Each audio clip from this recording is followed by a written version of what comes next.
আগামী অর্থ বছরের জন্য ৭,৯০,০০০ কোটি টাকার জাতীয় বাজেটের অনুমোদন দিয়েছে উপদেষ্টা পরিষদ। রবিবার প্রধান উপদেষ্টা ডক্টর মোহাম্মদ ইউনূসের সভাপতিত্বে অনুষ্ঠিত বৈঠকে এই বাজেট প্রস্তাব চূড়ান্ত করা হয়। তবে এবারের বাজেটে আলোচিত কালো টাকা সাদা করার সুযোগ রাখা হচ্ছে না। গত ২ জুন টেলিভিশনে বাজেট উপস্থাপন করেন অর্থ উপদেষ্টা সালেউদ্দিন আহমেদ। চলতি অর্থ বছরের চেয়ে ৭,০০০ কোটি টাকা কমিয়ে যার আকার ধরা হয় ৭,৯০,০০০ কোটি টাকা, আর এনবিআরকে আদায়ের লক্ষ্য দেওয়া হয় ৪,৯৯,০০০ কোটি। বাজেট ঘাটতি ধরা হয় জিডিপির ৩.৬%। নতুন বাজেটের মাধ্যমে ৫.৫% প্রবৃদ্ধি অর্জনের লক্ষ্য অন্তর্বর্তী সরকারের।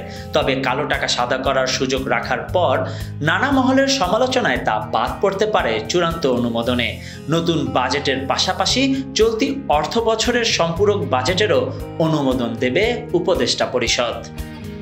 Desk report, news now 24।